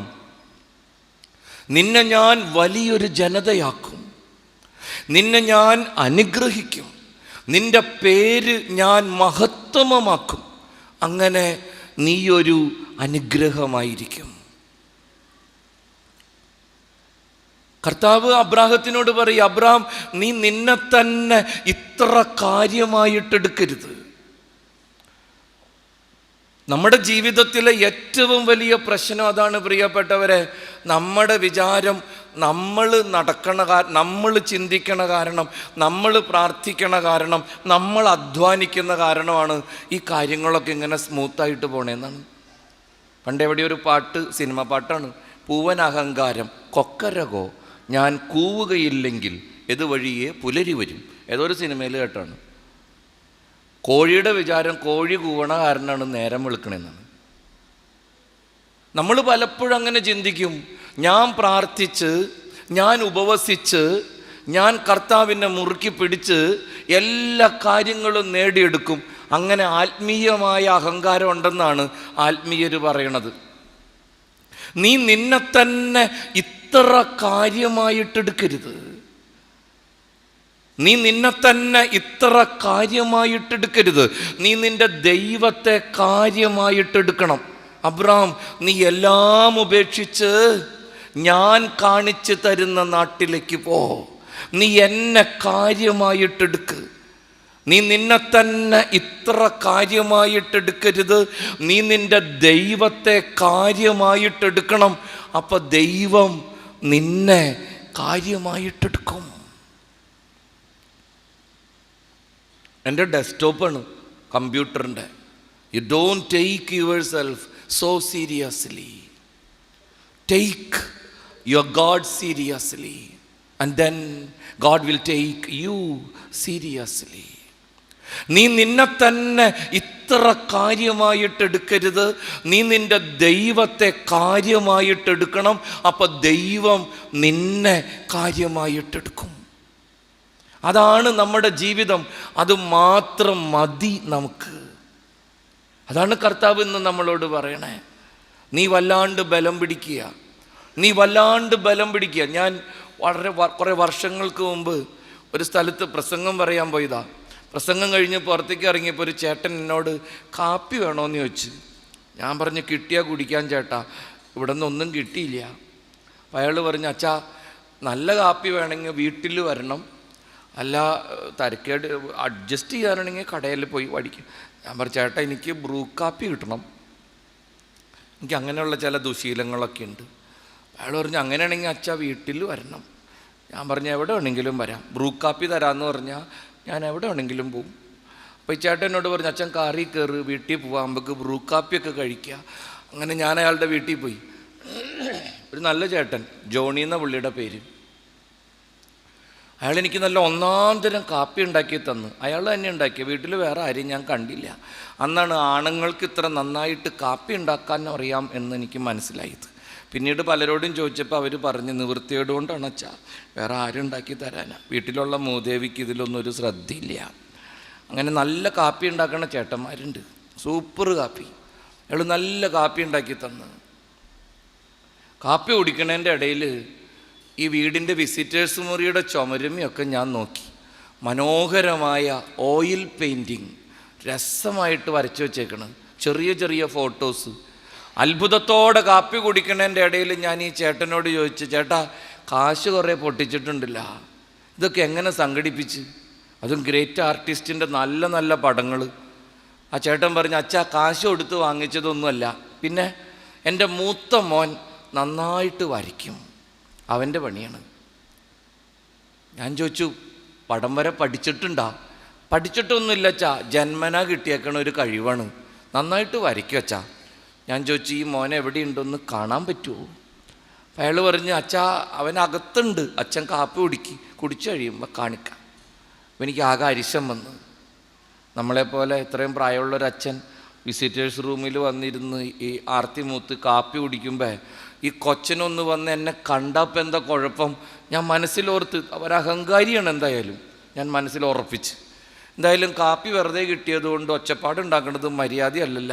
ഞാൻ എളിമയോടെ കാപ്പി കുടിച്ചു കഴിഞ്ഞപ്പോൾ ആ ചേട്ടനോട് ചോദിച്ചു, ചേട്ടാ ഇത് വരച്ച ആത്മാവിനെ ഒന്ന് കാണിച്ചു തരാമോ? അപ്പോൾ അയാൾ പറഞ്ഞു, അച്ഛൻ എൻ്റെ കൂടെ വരണം. അല്ല ഏട്ടാ, അവനോട് ഇങ്ങോട്ട് വരാൻ പറ, അവൻ ഇങ്ങോട്ടൊന്നും വരൂല്ല അച്ഛാ, അങ്ങോട്ട് പോയി കാണണം. എനിക്ക് സത്യം പറഞ്ഞ അരിശവും സങ്കടമൊക്കെ വന്നു. എന്നാലും എളിമപ്പെട്ട് ഒരച്ഛനല്ലേ, ഞാൻ പിന്നാലെ നടന്നു. ബെഡ്റൂമിൻ്റെ വാതിൽക്ക് എത്തിയപ്പോൾ കർട്ടൻ മാറ്റിയിട്ട് അയാൾ പറഞ്ഞ്, അച്ഛൻ അകത്തുണ്ട്, അച്ഛൻ കയറി കണ്ടോ? സത്യം പറഞ്ഞ് എൻ്റെ കൺട്രോള് പോവാണ്. ഇവൻ വാങ്കോക്കോ മൈക്കലാഞ്ചലോ ഒന്നും അല്ലല്ല ഇങ്ങനെ പോയി തൊഴുത് ആഘോഷിച്ച് സന്ദർശിക്കാൻ. സത്യം പറഞ്ഞ് എനിക്ക് അരിശം വന്നു. എന്നാലും കാപ്പി ഫ്രീ കിട്ടിയതല്ലേ, ഞാൻ എളിമപ്പെട്ട് അകത്ത് കയറി. ആ മുറിയുടെ ഉള്ളിലും ചെറിയ ചെറിയ പടങ്ങളുണ്ട്. എനിക്ക് അരിശം വന്നതുകൊണ്ട് ഞാൻ പറഞ്ഞ്, എൻ്റെ പൊന്ന് ജോണിച്ചേട്ട, പടം കാണിച്ചു തരാനല്ല പറഞ്ഞത്, ഇത് വരച്ചവനെ ഒന്ന് കാണിച്ചാൽ. അപ്പോൾ ഈ ചേട്ടൻ പുറകിൽ നിന്നുകൊണ്ട് പറഞ്ഞ്, അച്ഛാ കട്ടിലേ കിടക്കുന്നത് അച്ഛന് കണ്ടൂടെ? അപ്പോഴാണ് ഞാൻ കട്ടിലേക്ക് നോക്കിയത്. ഒരു മിടുമിടുക്കൻ ചെറുപ്പക്കാരൻ കട്ടുമ്മ കിടപ്പുണ്ട്. സുന്ദര കുട്ടപ്പൻ പല്ലിളിച്ചുകൊണ്ട് കിടക്കാണ്, പുതപ്പിട്ട് മൂടിയിട്ടുണ്ട്. അപാര ഗ്ലാമർ. ഞാൻ വെറുതെ പറയല്ല, ഈ ഹിന്ദി സിനിമാ നടന്മാരുടെ പോലെ. ആരുടെ പോലെയാണെന്നറിയാമോ? രൺബീർ കപൂറിൻ്റെ പോലെ ഇരിക്കണ ഒരു പയ്യൻ. എന്നാ ഗ്ലാമറാന്ന് പറയുക, ചിരി കണ്ടിട്ട് എനിക്ക് സഹിക്കാൻ പറ്റണില്ല. ഞാൻ ചോദിച്ചു, എന്തെങ്ങനെ മൂടി പൊതിച്ച് കിടക്കണത്, പനിയാണോ? പുറകിലിരുന്നുകൊണ്ട് കാർന്നോരാ പറഞ്ഞത്, പനിയൊന്നും അല്ല അച്ഛാ. പിന്നെ എന്തു പറ്റി? അവന് നടക്കാൻ പറ്റൂല. അതെന്താണ് അച്ഛാ? കഴുത്തിന് കീഴ്പോട്ട് തളർന്നു പോയതാണ്. ഞാൻ തകർന്നു പോയി പ്രിയപ്പെട്ടവരെ. അത്രയും നേരം എൻ്റെ മനസ്സിൽ ഈ കൊച്ചനോട് ഭയങ്കര അരിശായിരുന്നു. ഭൂമി പിളർന്നു കൊണ്ടോട്ടെ എന്ന് ഞാൻ പ്രാർത്ഥിച്ച സമയമാണ്. കാരണം അത്രമാത്രം ഞാൻ ആ പയ്യനെ വെറുത്തായിരുന്നു. ഇത്ര അഹങ്കാരം പാടില്ല എന്നൊക്കെ ഞാൻ വിചാരിച്ചതാ. ഈ ഡയലോഗ് കേട്ടപ്പോൾ ഞാൻ തകർന്നു. അയാൾ പറഞ്ഞ്, കഴുത്തിന് കീഴ്പോട്ട് തളർന്നു പോയതാണ് അച്ഛാ. ഞാൻ തിരിഞ്ഞു വെച്ച്, എന്നാറ്റി അച്ഛാ? ഞാനും എൻ്റെ 2 ആൺമക്കളും കെട്ടിയോളും സ്വിറ്റ്സർലൻഡിലായിരുന്നു 10-35 കൊല്ലം. ഇതെൻ്റെ മൂത്ത മോനാണ്, 22 വയസ്സുണ്ട്. 5 വയസ്സ് വരെ ഓടിച്ചാടി നടന്നതാണ് അച്ഛാ. എന്നിട്ട് എന്തു പറ്റി? ഒരു പനി വന്ന്. എന്നിട്ട് സ്വിറ്റ്സർലൻഡിൽ ആശുപത്രിയിൽ ചികിത്സിക്കാൻ കൊണ്ടുപോയതാ. ഇഞ്ചക്ഷൻ മാറിപ്പോയി അച്ഛാ, കഴുത്തിന് കീഴ്പോട്ട് പോയി. ഇപ്പം 22 വയസ്സ്. രണ്ടാമത്തവൻ +2 കഴിഞ്ഞപ്പോൾ എല്ലാത്തിനെയും കൊണ്ട് ഞാനിങ്ങ് പോന്നു. കെട്ടിയോൾ ഇവിടെ ആശുപത്രിയിൽ ജോലി കിട്ടി, കൊച്ചൻ എൻജിനീയറിങ് പഠിക്കണ്. ഇവനെയും നോക്കി ഞാൻ വീട്ടിൽ. സത്യം പറഞ്ഞാൽ ഞാൻ വല്ലാണ്ടായി പോയിട്ടോ. എന്നാലും ധൈര്യം വീണ്ടെടുത്ത് ഞാൻ ഈ കൊച്ചനോട് ചോദിച്ചു, നിൻ്റെ പേരെന്തെന്നാ? അവൻ പറഞ്ഞു, അച്ഛാ എൻ്റെ പേര് ടോണി എന്നാണ്. ഓ നല്ല പേരാട്ടാ, എനിക്കിഷ്ടമായി. ടോണി നീയാണോ ഈ പടമൊക്കെ വരയ്ക്കണേ? അവൻ ചിരിച്ചുകൊണ്ട് പറഞ്ഞു, അതെ ഫാദറെ, ഞാനാണ് വരയ്ക്കണേ. ഞാൻ പറഞ്ഞു, അപ്പം നിനക്ക് എങ്ങനെ വരയ്ക്കാൻ പറ്റും? കൈയൊക്കെ വർക്ക് ചെയ്യൂ? അപ്പം അവൻ ഈ പുതപ്പിൻ്റെ ഉള്ളിൽ നിന്ന് അവൻ്റെ വലത്തെ കൈ പതുക്കെ പതുക്കെ പുറത്തേക്ക് കൊണ്ടുവന്നു. കയ്യാന്നൊന്നും പറയാൻ പറ്റില്ല, എല്ലൊക്കെ വളഞ്ഞ് തിരിഞ്ഞിരിക്കണ ഒരു അവയവം, അത്രേ ഉള്ളൂ. അവൻ പറഞ്ഞു, ഫാദറെ ഈ കൈ കുറേശ്ശെ അനങ്ങും. ഓ ഫാദർ മൂലയ്ക്ക് ഇരിക്കണ ബോർഡ് കണ്ട? ഞാൻ തിരിഞ്ഞു നോക്കി. നമ്മൾ ഈ ബെഡ് റിഡൺ ആയിട്ടുള്ള കിടപ്പ് രോഗികളായിട്ടുള്ളവർക്ക് ഭക്ഷണം കൊടുക്കാൻ ആശുപത്രിയിലൊക്കെ ഈ കട്ടിലിന് വട്ടം തള്ളി വെക്കുന്ന ഒരു തരം മേശ നിങ്ങൾ കണ്ടിട്ടുണ്ടാവും, വീലൊക്കെ ഉള്ളത്. അതുപോലത്തെ ഒരു മേശ, അതിലൊരു ബോർഡ് ഇങ്ങനെ പിടിപ്പിച്ചിട്ടുണ്ട്. അവൻ പറഞ്ഞ്, ഫാദറെ ഈ കട്ടിൽ പതുക്കെ പൊക്കാൻ പറ്റും. അപ്പൻ ഇതിങ്ങനെ കൊണ്ടു വെച്ച് തരും എനിക്ക്. ഞാൻ പറയണ പോലെ അപ്പ എനിക്ക് പെയിൻ്റൊക്കെ മിക്സ് ചെയ്ത് തരും. എൻ്റെ വിരലിൻ്റെ ഇടയിൽ ബ്രഷ് കിട്ടിയാൽ ഞാൻ വരയ്ക്കും ഫാദറെ. ഒരു മാസമൊക്കെ പിടിക്കും ഒരു പടം വരയ്ക്കാൻ, എന്നാലും പതുക്കെ പതുക്കെ ഞാൻ വരയ്ക്കും. ഞാൻ ആ കൊച്ചൻ്റെ മുഖത്ത് നോക്കി വലിയ സന്തോഷത്തോടെ പറഞ്ഞു, എൻ്റെ ടോണിയെ, നിന്നെ ഞാൻ സമ്മതിച്ചേക്കണം. ഈ കിടപ്പിൽ കിടന്ന് എത്ര സുന്ദരമായിട്ടാണ് നീ പടം വരയ്ക്കണത്.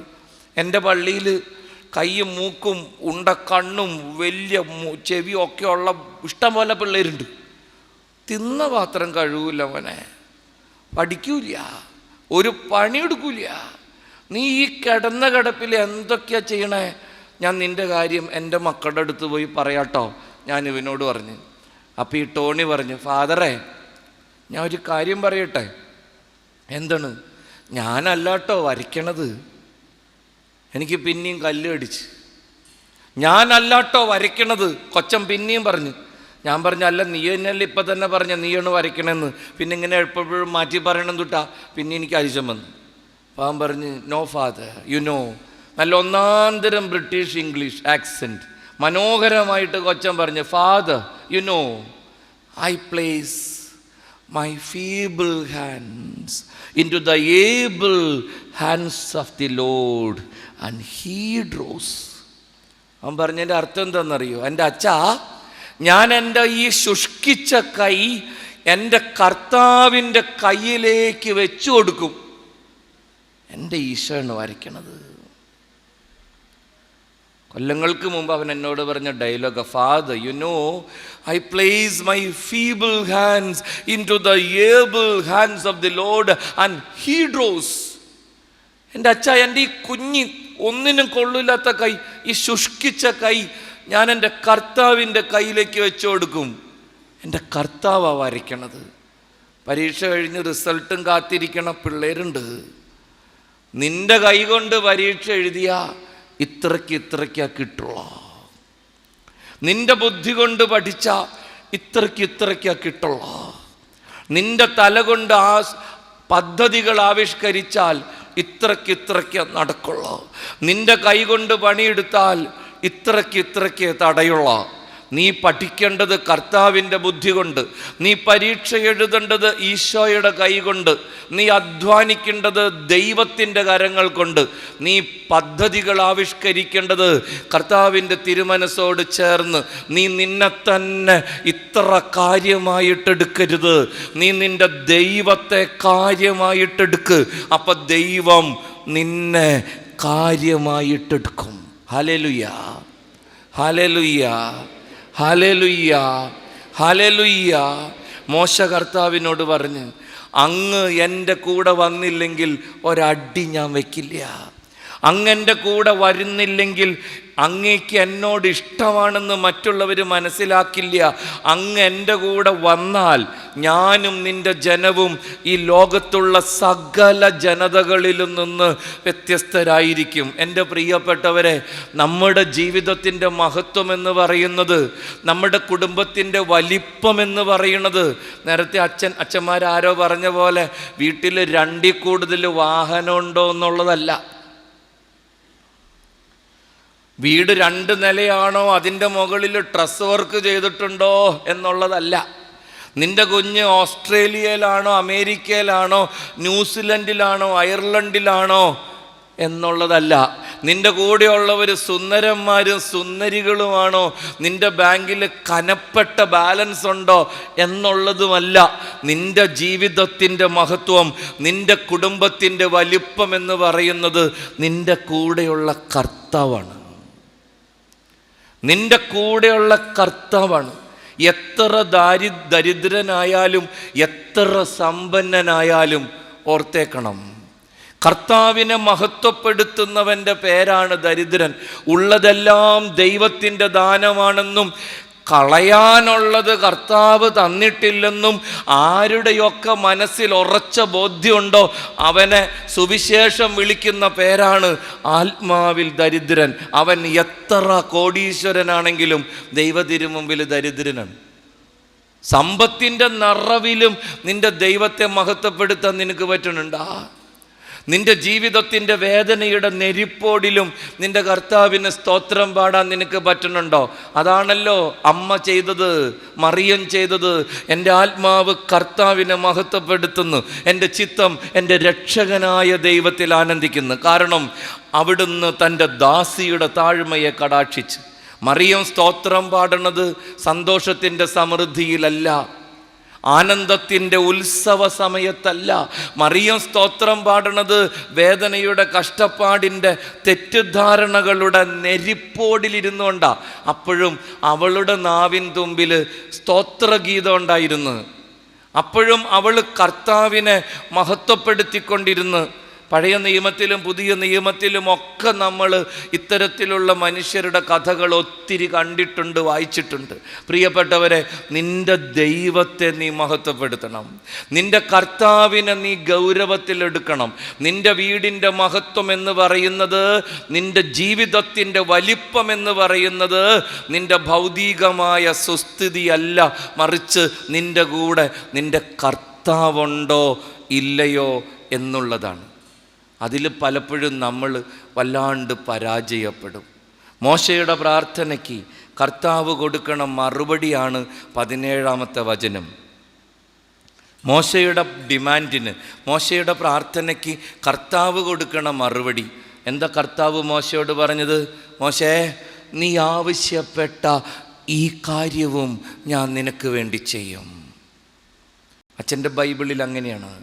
നീ ആവശ്യപ്പെട്ട ഈ കാര്യവും, this also I will do for U, ഇതും ഞാൻ നിനക്ക് വേണ്ടി ചെയ്യും. എന്താ പറഞ്ഞതിൻ്റെ അർത്ഥം? ഞാൻ നിനക്ക് വേണ്ടി പലതും ചെയ്തിട്ടുണ്ട്. ഞാൻ നിനക്ക് വേണ്ടി പലതും ചെയ്തിട്ടുണ്ട് മോശേ, but you don't worry, this also I will do for you. നിനക്ക് വേണ്ടി ഇതും ഞാൻ എന്ന് വെച്ചാൽ എന്താ അർത്ഥം? ഞാൻ നിൻ്റെ കൂടെ വരും, ഞാൻ നിൻ്റെ കൂടെ വരും. അടുത്ത വാചകം, എന്തെന്നാൽ നീ എൻ്റെ പ്രീതി നേടിയിരിക്കുന്നു. എന്തെന്നാൽ നീ എൻ്റെ പ്രീതി നേടിയിരിക്കുന്നു. പച്ച മലയാളത്തിൽ പറഞ്ഞ, മോശേ, എനിക്ക് നിന്നെ വല്ലാണ്ട് ഇഷ്ടമാണ്, ഐ ലവ് യു, എനിക്ക് നിന്നെ വല്ലാണ്ട് ഇഷ്ടമാണ്. അടുത്ത വാചകം, എനിക്ക് നിന്നെ നന്നായിട്ടറിയാം, ഐ നോ യു, ഞാൻ നിന്നെ നന്നായി അറിഞ്ഞുമിരിക്കുന്നു. 3 വാചകമാണ് കർത്താവ് പറഞ്ഞത്. ഞാൻ നിൻ്റെ കൂടെ വരും, കാരണം എനിക്ക് നിന്നെ ഇഷ്ടമാണ്, എനിക്ക് നിന്നെ നന്നായിട്ടറിയാം. ഈ 3 വാചകം ഒന്ന് തല തിരിച്ചിട്, ആ ഓർഡർ ഒന്ന് ഓപ്പോസിറ്റ് ഇട്. മോശേ, എനിക്ക് നിന്നെ നന്നായിട്ടറിയാം, ഓക്കെ, അറിയുമ്പോഴും എനിക്ക് നിന്നെ വല്ലാണ്ട് ഇഷ്ടമാണ്, ഓക്കെ, അതുകൊണ്ട് ഞാൻ നിൻ്റെ കൂടെ വരും. എനിക്ക് നിന്നെ നന്നായിട്ടറിയാം, അറിയുമ്പോഴും എനിക്ക് നിന്നെ വല്ലാണ്ട് ഇഷ്ടമാണ്, അതുകൊണ്ട് ഞാൻ നിൻ്റെ കൂടെ വരും. മഞ്ഞളേച്ചൻ കുറച്ചും കൂടി മനോഹരമായിട്ട് പറയാം, അറിഞ്ഞ് സ്നേഹിച്ച് കൂടെ നടക്കുന്ന ഒരു കർത്താവ് നമുക്കുണ്ട്. അറിഞ്ഞ് സ്നേഹിച്ച് കൂടെ നടക്കുന്ന ഒരു കർത്താവ്. അതുപോലെ നമ്മുടെ കൂടെ നടക്കാൻ ഈ ലോകത്ത്, ഐ എം സോറി, ഒരു പട്ടിക്കുഞ്ഞു പോലും ഉണ്ടാവില്ലട്ടാ. സത്യമായിട്ടുള്ള കാര്യമാണ്. പിള്ളേരൊക്കെ പോരിന് പോവാണ്.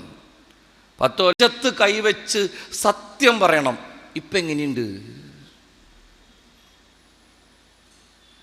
പ്രേമിച്ചുകൊണ്ട് നടന്ന കാലത്ത് എന്തായിരുന്നു? നീ എൻ്റെ ചക്കരക്കട്ട, തേൻ വരിക്ക, പൊന്നും കുടം, മലപ്പുറം കത്തി.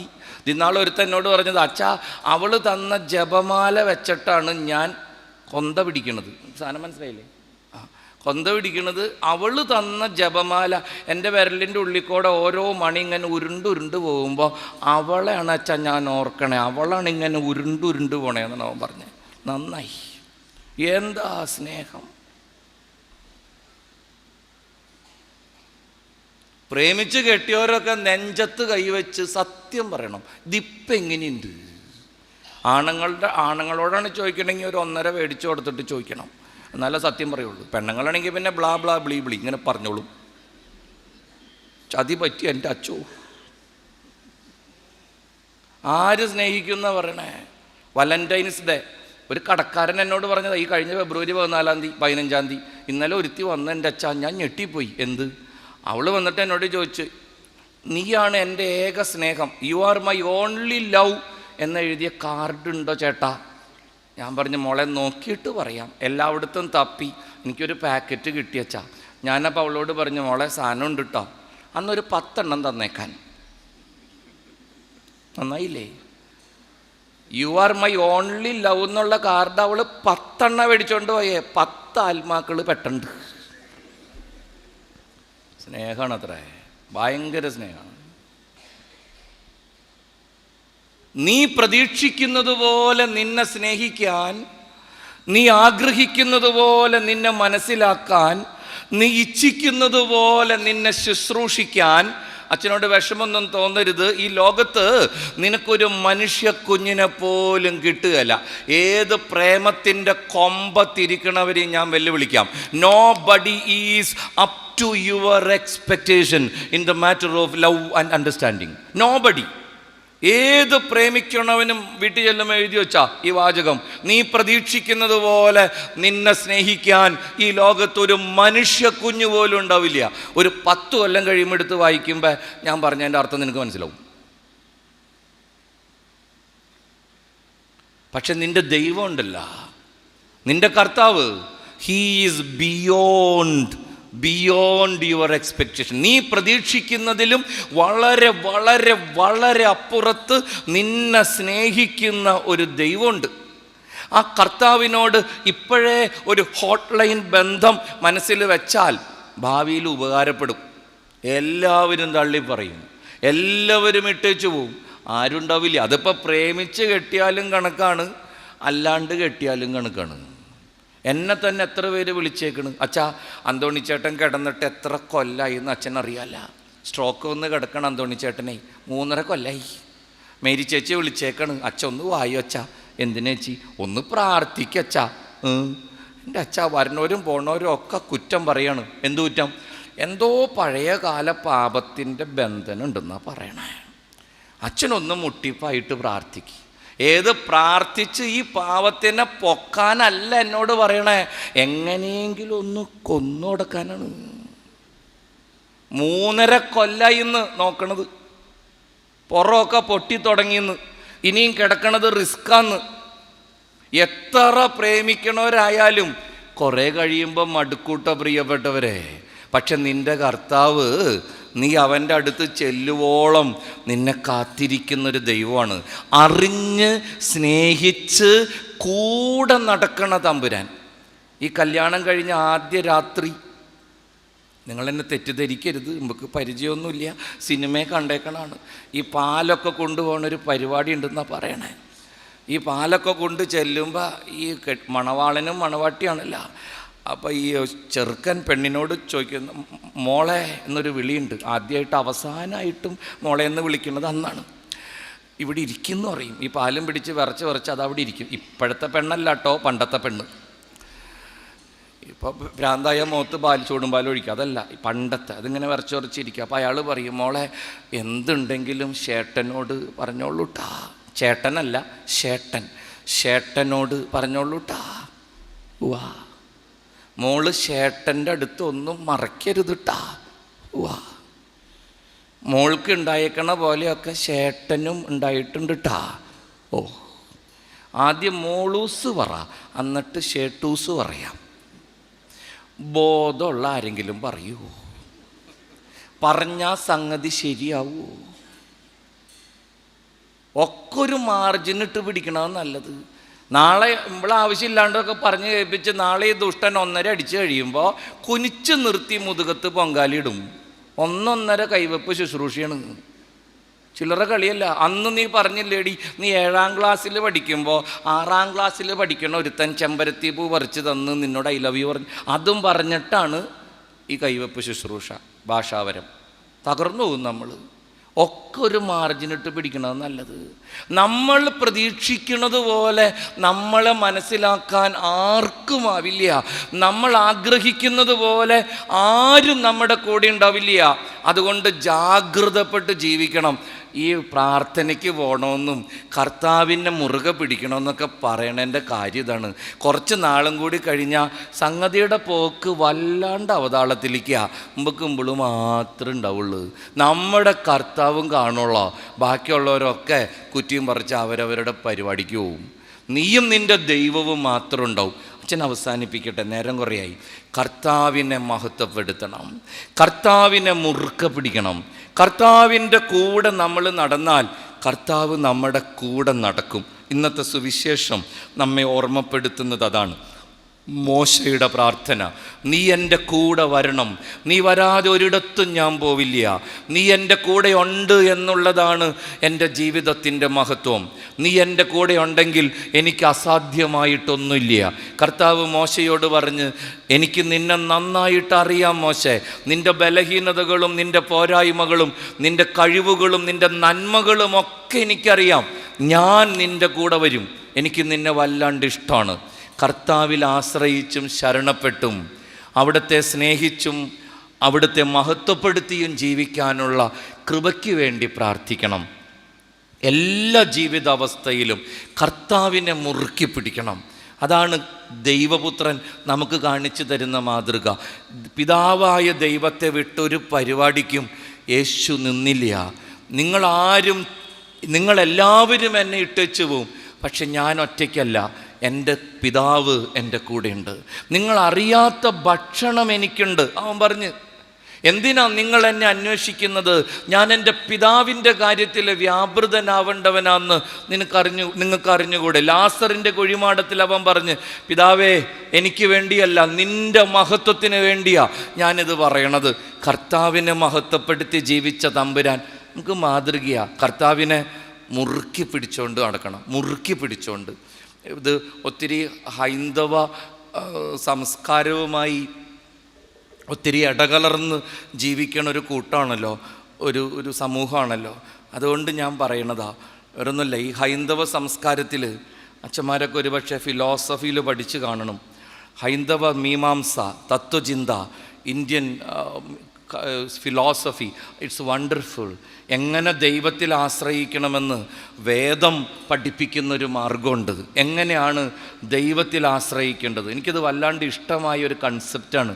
അതുകൊണ്ട് ഞാൻ പറയണത്, വേദർഷികൾ പറഞ്ഞു തന്ന ദൈവാശ്രയ ബോധത്തിൻ്റെ സുന്ദര മാതൃക 2 തരത്തിൽ അവർ പറയണേ. ഒന്ന് മർക്കടന്യായം, 2 മാർജാരന്യായം.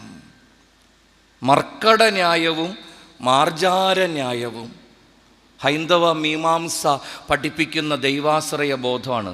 മർക്കടന്യായം എന്ന് വെച്ചാൽ എന്താന്ന് നിങ്ങൾക്ക് മനസ്സിലാവൂ? മർക്കടൻ എന്ന് വെച്ചാൽ എന്താ? ആരാണ് മർക്കടൻ? കൊരങ്ങൻ. മാറട, മർക്കട, മാറിക്കടാശട. നമ്പ്യാരുടെ ഓട്ടംതുള്ളിലൊക്കെ നമ്മൾ പഠിച്ചിട്ടുണ്ട് ചെറിയ ക്ലാസ്സിൽ. മർക്കടൻ, കൊരങ്ങൻ കുഞ്ഞിനെ കൊണ്ടുപോകണുണ്ടാ? കൊരങ്ങൻ എങ്ങനെയാ കുഞ്ഞിനെ കൊണ്ടുപോവാ? തള്ളക്കൊരങ്ങൻ്റെ നെഞ്ചത്ത് കുഞ്ഞിക്കൊരങ്ങൻ അള്ളിപ്പിടിച്ചിരിക്കും. അതിനെയാണ് മർക്കടന്യായം എന്ന് പറയണേ. മർക്കടന്യായം. ഈ നിങ്ങൾ നാഷണൽ ജിയോഗ്രഫി ചാനലൊക്കെ കാണാറുണ്ടോ? നിങ്ങൾ പവർ വിഷൻ മാത്രം കാണുന്നവരാണല്ലേ, എനിക്ക് തോന്നി.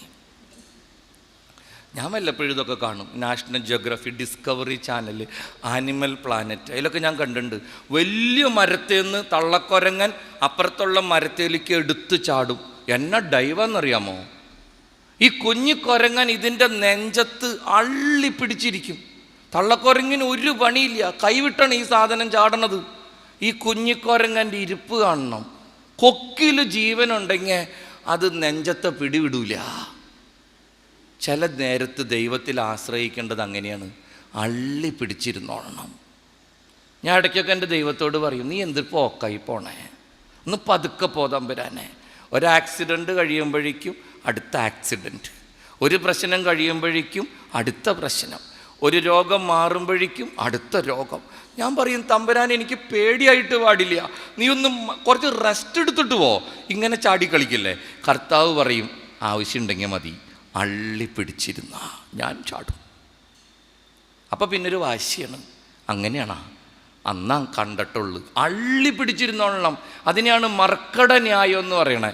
മറ്റേ ന്യായം മാർജാര ന്യായം. മാർജാരൻ ആരാണ്? പൂച്ച. പൂച്ച കുഞ്ഞിനെ കൊണ്ടുകൊണ്ടുണ്ടാ. എങ്ങനെയാണ്? തള്ളപ്പൂച്ച കുഞ്ഞിപ്പൂച്ചയുടെ ആ തലയുടെ ഭാഗം നോക്കി കടിച്ചിങ്ങോട്ട് എടുക്കും. എത്ര പൊക്കമുള്ള മതിലാണെങ്കിലും പുഷ്പം പോലെ അവൾ ചാടിക്കിടക്കും. കുഞ്ഞിപ്പൂച്ചയ്ക്ക് വല്ല പണിയുണ്ടാ? ഒരു പണിയില്ല, വെറുതെ കിടന്നുകൊടുത്താൽ മതി, തള്ളപ്പൂച്ച കൊണ്ടുപോയിക്കോളും. ഈ പോക്ക് ഇഷ്ടാവാണ്ട് വരുമ്പോൾ ഈ കുഞ്ഞിപ്പൂച്ച ചിലപ്പോൾ ഒന്ന് ഇളകും, അമ്മയുടെ വായേ കിടന്ന് കുറിഞ്ഞി. തള്ളപ്പൂച്ച എന്ത് ചെയ്യുന്നറിയോ? ആ കടി ഒന്ന് മുറുക്കും. ഒരു സിഗ്നലാണ്, അടങ്ങി ഒതുങ്ങി അവിടെ കിടക്ക്, എനിക്കറിയാൻ കൊണ്ടുപോകാൻ. ചില ധൈര്യത്ത് ദൈവം നമ്മളെ കൊണ്ടുപോകേണ്ടത് അങ്ങനെയാണ്. ഈ അനുഭവമുള്ള ഒത്തിരി പേര് ഈ കൂട്ടത്തിൽ ഇരിപ്പുണ്ട്. എത്ര അത്ഭുതകരമായിട്ടാണ് ദൈവം കൊണ്ടുപോയത്. നമ്മുടെ മക്കളെ ഓസ്ട്രേലിയ പോകുന്നു, അയർലൻഡിൽ പോകുന്നു നമ്മളാരെങ്കിലും വിചാരിച്ചാ? നമ്മൾ ഇത്ര നല്ല ഭവനത്തിൽ ജീവിക്കുമെന്ന് നമ്മളാരെങ്കിലും കരുതിയ? നമ്മൾ സൈക്കിള് മാറി ബൈക്ക് മാറി കാറ് ആരെങ്കിലും സ്വപ്നം കണ്ടതാണോ? ദൈവം എന്തുമാത്രം വളർത്തി. പൂച്ച കുഞ്ഞിനെ കൊണ്ടുപോകണ വലിയ വെറുതെ കിടന്നു കൊടുത്താൽ മതി. പ്രത്യേകിച്ച് കുഞ്ഞു പൂച്ചയ്ക്ക് ഒരു പണിയില്ല. വേദർഷികൾ പറയും, മർക്കട ന്യായവും മാർജാര ന്യായവും. എന്തു തന്നെയായാലും അടിസ്ഥാനപരമായ ചിന്ത അത് തന്നെ. എപ്പോഴും ദൈവത്തിൽ ആശ്രയിക്കുക. ചിലപ്പോൾ അള്ളിപ്പിടിച്ചിരിക്കണം, ചിലപ്പോൾ വെറുതെ കിടന്നു കൊടുത്താൽ മതി. നിൻ്റെ ദൈവത്തിനറിയാം നിന്നെ മനോഹരമായിട്ട് അവൻ നിന്നെ കൊണ്ടുപോകും.